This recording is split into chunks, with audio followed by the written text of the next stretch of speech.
Welcome back, everybody. It's time to wrap up the whole First Law trilogy because I want to talk about other stuff tomorrow, and I also want to talk about definitely By Force Alone on Sunday if I can read it until then. And I figured I'll do this now. It's Friday afternoon. I could open a beer and talk about Last Argument of Kings before we do the daily Malazan video later tonight. So yeah, I've finished my reread of the First Law trilogy, and I figured I'll put both together, like a general, like final reflections on the trilogy as a whole, and obviously also the book Last Argument of Kings. So let's do this. Cheers.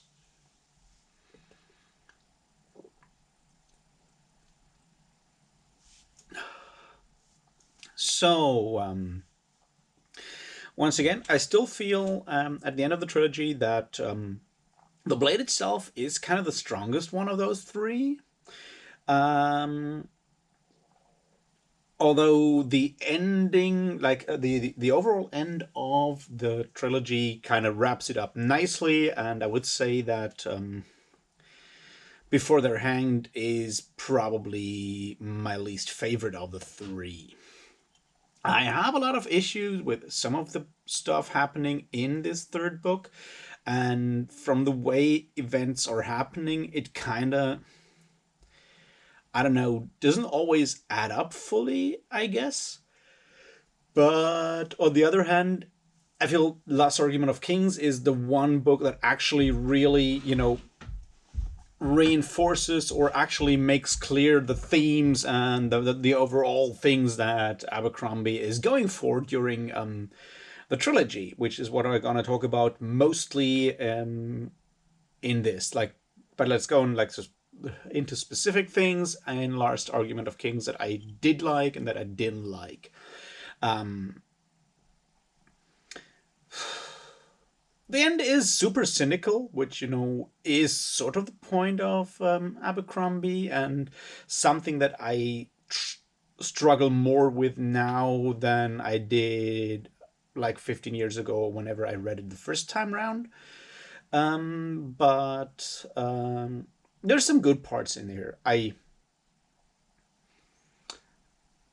Let's look at those first. I do really enjoy the way that using the seed gives it this kind of slightly more, like, I don't want to say science fantasy vibe, but all of the technology stuff from the House of the Maker of Canadius gives it like slight technology science fantasy vibe to it.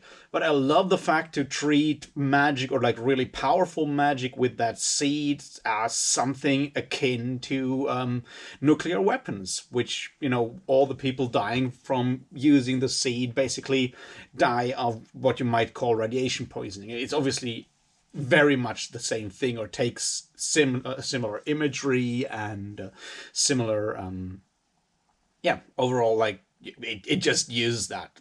And I feel that's a good way to look at it in general, to treat magic in specific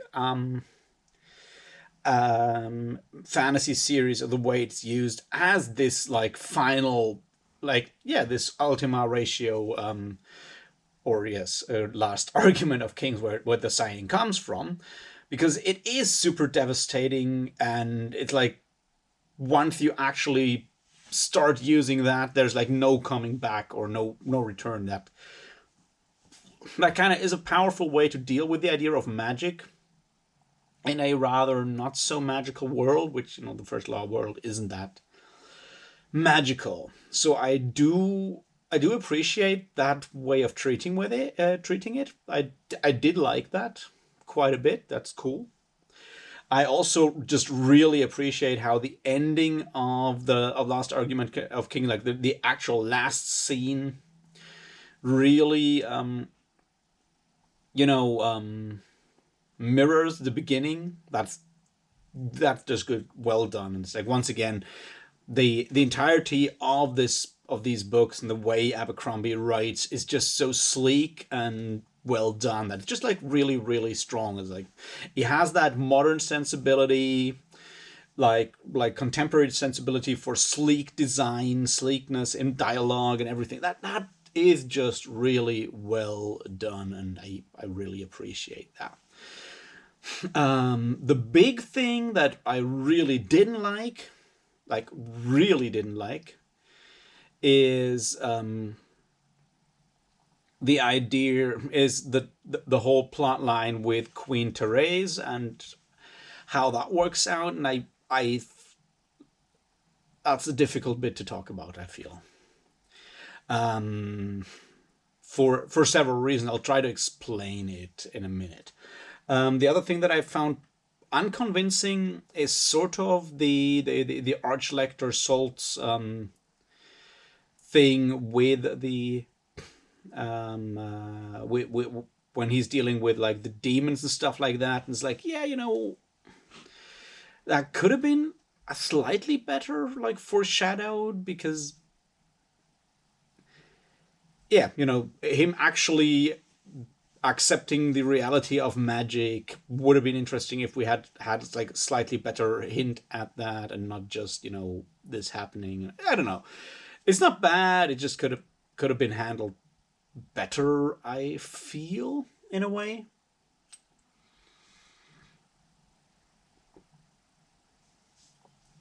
But yeah. Also, the other thing that I really still find kind of not super cool is how close that battle in the high places at that is part of this story, like the 7 days up there, how closely that is just like a ripoff of the Battle of Helm's Deep. Obviously in a more gritty, grim way and so forth, but still, is like, come on. Does it have to be that obvious? And there's obviously one reading to the entire story that you might use to make, say yes, it is necessary for this to be that obvious. I'm just not convinced, because yes, I can see that reading, but I feel it's a bit too small. Like, I don't know, not ambitious enough for me, basically. That would be to read the entirety of the first Law trilogy as a replake to the Lord of the Rings trilogy. There's obviously aspects in there that make a lot of sense to look at here, but yeah, we'll go into that in a minute. Let's first have as a quick look at the treatment of the Queen of the Union, Therese, and her not wanting the relationship with King Giselle and Luther, especially not wanting to go to bed with him. Because, as we learn, basically, she is a lesbian, and that's fine and good. Obviously, we have the background of this world is where you have certain expectations and so forth. And there is obviously the pressure for her to actually still perform, like, play her part in that whole game of nobility and produce an heir, which is problematic and is fucked up, but it's something that you can look at and say, yeah, if you want to point out the cruelty or stupidity and wrongness of the system, then portraying that or showing that makes a lot of sense, because it's one of the themes. There's like how the system grinds down people, and how the system and these things are more important. So yeah, I can see that. I still find the depiction of how it in the end works or doesn't work, with Sand and Glokta coming and taking her lover, that Duchess or Countess, I keep forgetting her name. It's not even important. Like, taking her hostage and thus forcing her to have sex with the king. That is absolutely fucking brutal, and there's like no like larger reasoning behind it, or like, how to say it, no justification in a way. It's just this ultra cynical, like, yeah, that's just my job to make sure you do your job, because the whole fucking system. And this is, I guess, also what we'll come back to in a minute, when my general problem with the First Law trilogy and a lot of what people call grimdark these days is that utter like cynicism. Is because What happens there is basically a continuous rape of the queen by the king, because there's no consent there. She doesn't actually consent at all. And it's just, there's the only reason given there is that the system has to continue. And yeah, it makes me fucking angry. Is what it does. Mostly also that there is like literally no like reflection on any character's part beyond that. Like the king doesn't even realize it because he's so stupid and vapid, and Glocta has like no real mercy or anything like that. And I'm like, it would have been better if there was even a little bit of reflection on his part, that is like, yeah, I understand her, I understand the situation, but I have to do my job. There's nothing. It's just like, yeah, fuck it. Your job, you do it, I do my job. I don't know. It makes me furious, and I still think it could have been handled in a better way without losing the point that there is, that in first of all, in what we romanticize in fantasy literature, at least in Western fantasy literature, the medieval times that we or late medieval times, early Renaissance seems more appropriate to the First Law trilogy. But in that area, the world we romanticized there was a very, very misogynist, brutal, racist, and a lot of other things world. Not a nice place, and a lot of fantasy literature does obviously romanticize that all to high heavens, not least the Lord of the Rings, but it's a different problem. And that's what I'm going to talk about in a minute. I do get all of that. I just feel, especially with that last part, it could have been handled in a slightly better way to make that point, show us up and deconstruct fantasy literature in a way that we realize that what we're reading here is basically a sanded off, sanitized, and romanticized version of what is essentially a world that is rather, like, when it comes to its values, rather alien and rather different from what we as, I include myself here, that we as semi-enlightened, hopefully slightly progressive thinking people would like usually agree to when it comes to our daily values. That's not saying that there's not also a lot of sexist, racist bastards reading fantasy literature. That's obviously true, because that's the world. But still, I do get that. I do get that idea. I just feel it could have been handled in a more, in a better way, is what I'm trying to say here.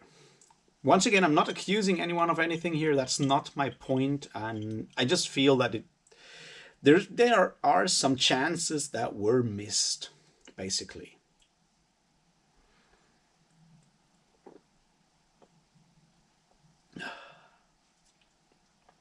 What else to look at? The book itself, I feel, I don't know, the whole way some of those like plot lines with the two generals like Polar and Croy, how that ended was like, I don't know, a bit unsatisfying, that the guy just starts his charge and dies, but on the other hand, it's war, people die, and that's just what happens. So there's that. I also felt a bit the whole point about the seer, or whatever her sorceress, that's the name, like the sorceress of Bethod. She just felt like super unnecessary entire story, because she shows up like twice. She apparently has magic powers, and then she gets killed. We have like nothing more, and it's like, why even include that character? It doesn't make any sense to have that extra character in there, because she doesn't do anything good. She doesn't do anything vital that adds to anything, except the fact that, yeah, Bethod apparently has contacts to supernatural forces in a way.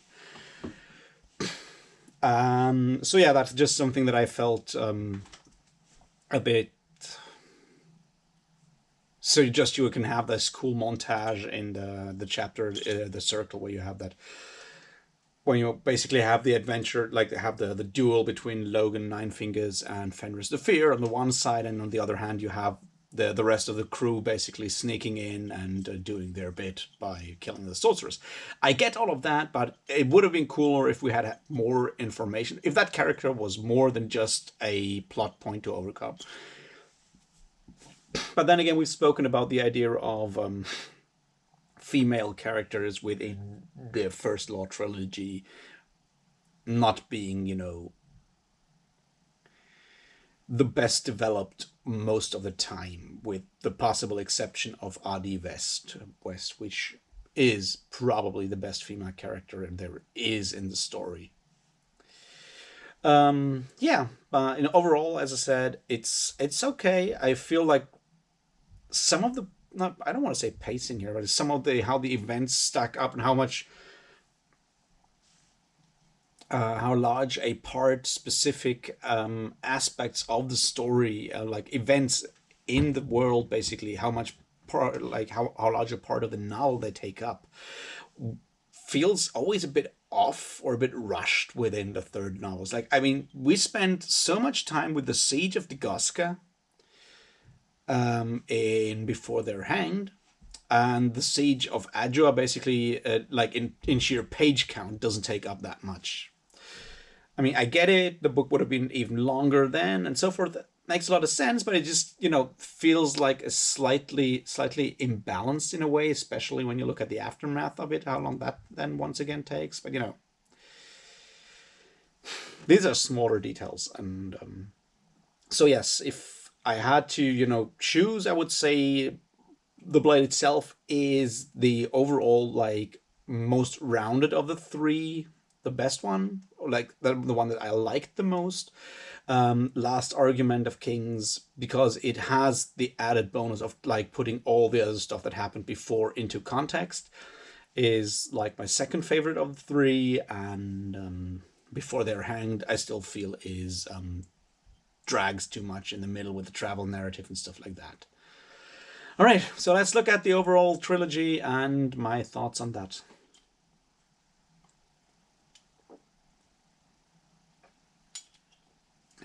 Yes.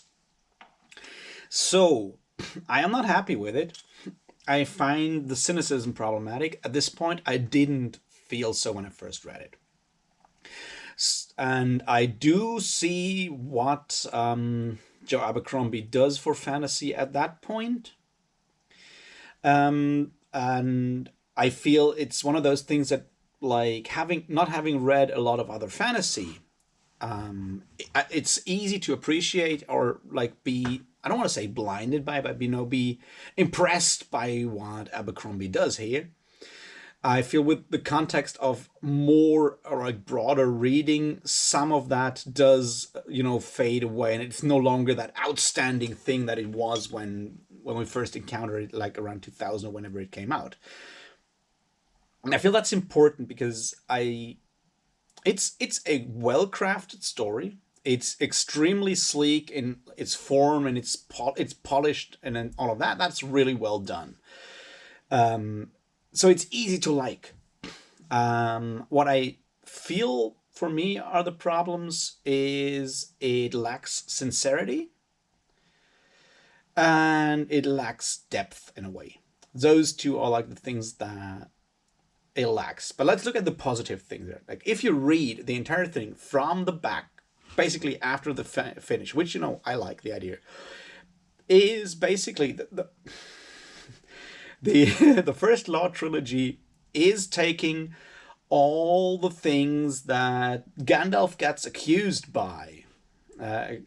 of by Saruman and others in different situations, and says, yeah, what if they were all real and the good magus, the good wizard, is actually a meddling bastard who controls everyone because of a power game with another equally uncaring big sorcerer. In this case, either Saruman, but more likely, I guess it would be Sauron. And what if we just take the most cynical approach to reading The Lord of the Rings that we can take? which means you have two very, very powerful beings that use each and every person they can lay their hands on to fight out a very personal argument about something. And they don't care about any of the people they are using. What if, and you can read the Lord of the Rings like that if you feel very, very unforgiving. Because yeah, Gandalf does use a lot of people, and we just assume he's the good guy because that's what Tolkien tells us.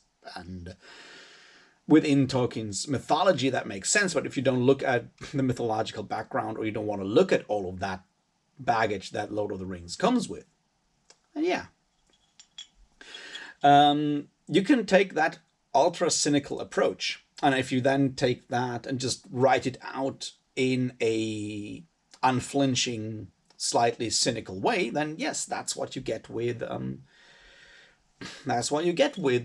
first law. You have Bayaz being basically Gandalf, but the most power-hungry, cynical asshole that you can think of. And you, on the other hand, have Khalul being Sauron, and also like just using each and every one as much as he wants to just get his way in that personal, very personal struggle between himself and Bayaz. I get that. And it's cool to have that thing played out. It kind of takes the approach of someone like George R. R. Martin in A Song of Ice and Fire to the next level, where basically, so let me put it like this. I don't know. So basically, I feel there is no convictions whatsoever within A Song of Ice and Fire, which is its largest flaw. And it sets out, but it only, uses fantasy tropes and paints them a bit darker, adds a few modern curse words, modern swear words, and then that's basically it. And uses obviously a lot of imagery and techniques learned from TV writing. Joe Abercrombie then goes one step further, and in the way he does it, and says like, but let's be realistic about these things, and like take a cynical approach and actually look at the themes or the things that you can take out of Tolkien's story and twist those, and not just change the form of fantasy, but actually try and twist the themes, the motifs as well. But he also doesn't draw any like real conclusions apart from like, this is like the darkest way to read it if you want to. So go and do with it what you want. He doesn't go a step further. There's literally no moral judgment whatsoever within the story. And this is what I meant when I said it feels insincere to me. That might just be my reading tastes having changed over the years. When I compare it, for example, to what Richard Morgan does with A Land Fit for Heroes, where you have an equally unflinching, cynical, or disillusioned look at the world, maybe even more so. But the answer is not to accept that. And that's, I guess, my main issue with the entirety of the first Law trilogy is like that. Under the impression of Bayaz's overwhelming power, which might be slightly economic, slightly magical, and so forth, everyone else just accepts the status quo. No one even starts thinking about doing something about it, fighting back or anything. And that's something that leaves me dissatisfied with the trilogy in the end, because it's like everyone just gives up and says, yeah, all right, let's just play our part in Bayaz's game because he is so powerful. And I'm like, yeah, no, you know what? Fuck that guy. Let's figure out a way to get rid of him and actually change shit. It might still, fuck up everyone else, but at least you're trying something. And that's I guess, the thing that I found so dissatisfying. On the other hand, the way, once you know how things turn out in Last Argument of Kings, puts some of the bits in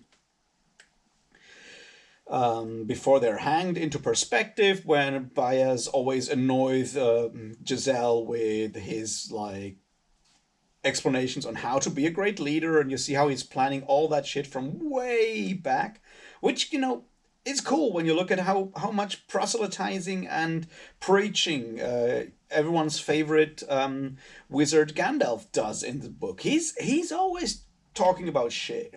You can read that in this like angry, cynical way, and Baez makes a great like answer to that. Like compared to some of the other like, especially when you look at some of the more like positive reactions to Lord of the Rings. When you look at, I don't know, your Shannara, sort of Shannara, that fucking druid, I even don't know his name anymore. He's also constantly talking and doing this, like the Gandalf planning thing, all powerful, all knowing kind of thing. And so having that actually put as plainly as it is with Baez to show up how fucking annoying it is cool. I appreciate that. I just feel it's something of a one-trick pony. It's like once you read it, once you figure that out, you're like, okay, that's nice. And what remains after that is mostly Logan Nine Fingers and his sayings like, you gotta be realistic about these things. You can't have too many knives and so forth. Because he's the only like likable character in a way, I feel, in the story, apart from Adi West. Because, and Colin West, obviously, but he's dead, or almost dead. But Logan Ninefinger is the only one who's actually trying to be a better person. He fails because of like that cynical worldview that we have in the First Law trilogy and in Abercrombie's writing. But at least he's fucking trying, and that's I guess why I personally like Logan the most. Because yeah, you might still fail. Most likely you fail because it's this huge, world out there that tries to grind you down, but at least you're trying. It's like the only thing that people can expect from you, and that's how it goes. So yeah, there's that's basically my thoughts on the entire thing. Is like, I appreciate that, like, very cynical, dark look at or reading of the Lord of the Rings, or at least parts of Lord of the Rings trilogy there. I do appreciate that. It's cool. But beyond that, it all reads to me like a very, like, as I said, sleek, flashy kind of thing that you consume once and they're like, yeah, done. That's cool. It's quotable. But there's not that much substance behind it, and there's not that much, yes, sincerity. As I said, I like angry writers, not fatalistic writers. So, yes, those are my general thoughts on both Last Argument of Kings and the First Law trilogy. I guess I won't be reading them again in a hurry. Maybe, I don't know, in like 10 years or so. But yeah, it's nice to have read them. It's nice to have read them again. But they won't become any of my favorite books anytime soon. I'll probably go back and read some of their some of the standalones in order to to get back up to speed before I go into the Age of Madness trilogy, which I want to read when all like 3 books are out. So that's gonna happen. And in my memory, those 3 standalones, especially the Heroes in Red Country, were better, were stronger than the trilogy. So I'm looking forward to that and hope they, don't fall in my opinion once I revisit them, basically. Anyway, let me know what you think about the First Law trilogy. Have you reread them? Am I too, I don't know, harsh on it? I don't know. Let me know and in the comments, and I'll talk to you, well, actually, later tonight about Malazan, and tomorrow about a lot of other stuff. Until then, cheers.